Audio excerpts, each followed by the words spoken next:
Lorsque je suis reparti, ce fut pour Dunkerque, tout à fait au nord de la France.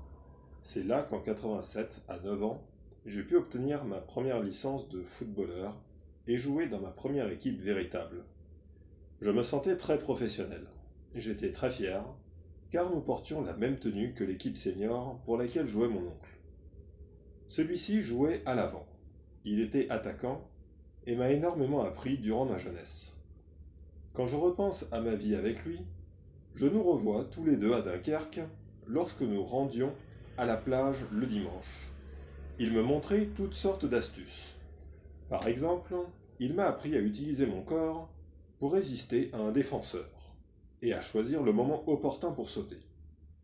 Quand je le voyais bondir pour attraper le ballon, j'avais l'impression qu'il restait en l'air pendant une éternité, comme s'il volait. Je voulais l'imiter, en tout, et ce n'est pas une coïncidence, je suppose, si j'ai fini par jouer au même poste que lui et par être connu, entre autres, pour ma capacité à passer les défenseurs et pour mon habileté dans les airs. J'allais voir ces matchs et je regardais cet homme puissant jouer devant un stade bondé de supporters en liesse. Ce qui a vraiment nourri ma passion pour ce jeu et m'a donné envie de suivre ses traces. En bref, mon oncle était mon idole, et sans lui, je ne serais pas là où je suis aujourd'hui. Notre destination suivante fut Abbeville, une petite ville du Nord, en 89. Je rentrais alors en sixième, ce qui était difficile au début. L'entrée au collège représente toujours un grand bond en avant, encore plus quand on arrive d'une autre ville sans connaître personne et qu'on n'a pas la même couleur de peau que tous les autres élèves de sa classe. Néanmoins, j'ai assez bien réussi à m'intégrer. Malheureusement, au bout d'un an, nous sommes repartis. Cette fois pour Tourcoing, l'endroit le plus inhospitalier de tous ceux que j'ai connus, et celui qui m'a laissé les pires souvenirs. Tourcoing est une petite ville qui fait partie de l'agglomération de Lille. Ce n'était pas facile de s'y faire des amis, et j'entrais dans l'adolescence, une période souvent délicate. Quand je jouais au foot, même au club, même au club où je m'entraînais, j'entendais sans arrêt des remarques sur la couleur de ma peau, ce qui a été vraiment pénible. Me sentant exclu, je me laissais trop facilement embarquer, principalement parce que j'étais heureux de me mêler aux autres et que j'avais envie d'être des leurs, d'appartenir à un groupe, et non pas parce que j'avais envie de faire des bêtises. J'avais quelques amis, mais aucun avec qui je traînais vraiment après les cours, contrairement aux autres qui partaient régulièrement faire les 400 coups. Ils fauchaient des scooters, volaient des petites choses, fumaient, toutes les choses habituelles que font des gosses quand ils grandissent là. Heureusement, je m'en rends compte maintenant, j'ai largement échappé à cela. Non pas volontairement, mais parce que mon emploi du temps était le plus souvent le suivant. École, maison, entraînement, maison, lit. Je n'avais pas vraiment le temps de faire des choses stupides, ce qui était aussi bien, car j'aurais assez facilement pu mal tourner, comme beaucoup de garçons du coin. Je crois que mes parents, ainsi que mon oncle et ma tante, étaient conscients de ces dangers. Et ces deux derniers, en particulier, ont fait de leur mieux pour me protéger, car Tourcoing est une ville ouvrière, dure, où beaucoup de gens n'ont pas l'impression d'avoir de perspective dans la vie. Par conséquent, ce fut une période assez solitaire pour moi, et je vivais en grande partie dans ma bulle, à l'écart des jeunes de mon âge et de leurs bêtises. Au bout du compte, cette existence m'a bien rendu service. Je m'aperçois aujourd'hui que mon enfance, bien que difficile par de nombreux aspects, a été une expérience très instructive, car elle m'a appris à m'adapter très vite à n'importe quelle situation dans laquelle je me trouvais. Une nouvelle équipe, un nouveau pays, pas de problème. Je me suis toujours débrouillé. Je ne suis pas en train de dire que ça a été toujours amusant ou facile, mais j'ai appris très jeune à accepter tout ce que la vie me donnait et à aller de l'avant. Le souci, avec ces années de changement constant, est que je me suis forgé une carapace afin de m'en sortir, si bien qu'arrivé à l'adolescence, j'étais devenu introverti et extrêmement timide. Je gardais en moi tout ce que je ressentais et si quelqu'un me posait une question, je répondais par monosyllabe en marmonnant. Parfois, même maintenant, je peux encore être timide, et ma timidité peut être mal interprétée. En vérité, je ne suis toujours pas doué pour montrer ou exprimer ce que je pense, mais j'y travaille.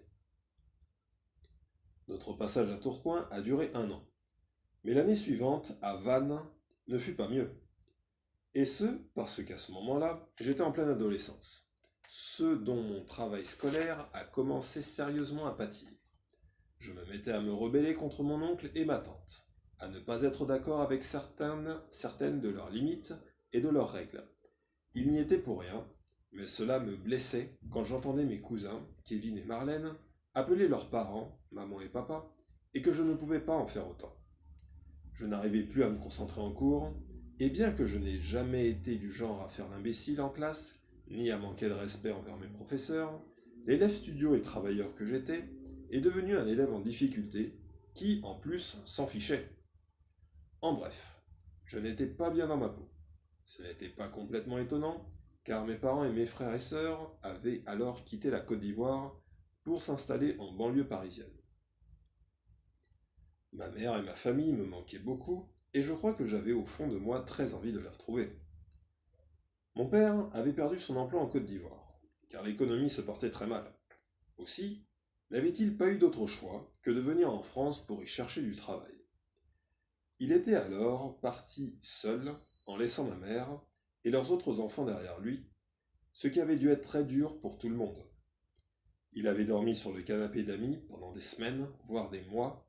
Il s'était trouvé un emploi et avait fait ce que tant d'immigrants ont fait auparavant et depuis, supporter des conditions psychologiquement, financièrement et physiquement terriblement difficiles afin d'offrir une nouvelle vie à sa famille. Et tout au long de cette période, il avait fait preuve de courage et de dignité, ce qui m'a stimulé et m'a servi d'exemple quant à l'attitude à adopter, même face à une difficulté extrême. Finalement, le reste de la famille a pu rejoindre mon père alors que celui-ci avait connu une belle carrière de cadre en Côte d'Ivoire, accepté une succession d'emplois ingrats, devenant tour à tour concierge, agent de service, vigile, prêt à tout pour gagner un peu d'argent afin de subvenir aux besoins de sa famille. Ils ont réussi à emménager dans leur propre logement de location, mais c'était un appartement minuscule, un studio à vrai dire, dans une banlieue du nord-ouest de Paris, à Levallois-Perret. Pendant cette période, du fait que j'avais déménagé 6 fois au cours des 8 dernières années que j'avais passées en France, il a été décidé que ce serait mieux pour moi de rester avec Michel et Frédéric à Vannes, en Bretagne, du moins dans un premier temps, jusqu'à ce que mes parents soient un peu mieux installés. À la fin de cette année scolaire-là, cependant, mes notes étaient si basses que le collège m'a annoncé que je devais redoubler. C'est un système très dur. On se retrouve entouré d'enfants plus jeunes, et nos copains passent à autre chose tandis qu'on doit reprendre tout le programme. C'est généralement une expérience démotivante et déprimante. Mon comportement se dégradant de jour en jour, mon oncle et ma tante ont décidé en accord avec mes parents qu'un changement de décor pourrait me faire du bien. Je suis donc reparti, cette fois, pour passer 1 an à Poitiers, dans l'ouest de la France. J'habitais chez un cousin qui faisait des études de droit à l'université et qui vivait dans un studio dans un quartier agréable de la ville, près du beau centre historique. L'idée, je crois, était qu'il aurait une bonne influence sur moi et que je redécouvrirais la valeur du travail. J'avais alors 14 ans, et même si j'ai dû une nouvelle fois m'intégrer dans un nouveau collège et refaire mon année, les choses se sont arrangées. Je m'entendais bien avec mon cousin, qui était par ailleurs souvent absent, que ce soit pour assister à des conférences, travailler ou sortir avec des amis, si bien que j'avais beaucoup de temps pour moi. Je me suis concentré sur ma scolarité, mes résultats se sont améliorés, et je me suis senti beaucoup plus libre. Alors que j'avais eu de mauvais bulletins scolaires à Vannes, on me qualifiait désormais d'élève motivé, voire de très bon élève avec de réelles capacités d'analyse. Le seul inconvénient était qu'en plus d'avoir promis à mes parents de faire des progrès à l'école, j'avais donné ma parole à mon père que je ne jouerais pas au foot de toute l'année. Il n'approuvait pas mon ambition de devenir footballeur, et voyais que cela avait détourné mon attention de mon travail scolaire. Aussi, par respect pour lui, mis à part quelques moments où je tapais un peu dans un ballon tout seul, je n'ai littéralement pas joué au foot pendant une année entière. Je sais que ça peut paraître incroyable, mais c'était notre marché, et l'idée de lui désobéir ne m'est jamais venue à l'esprit.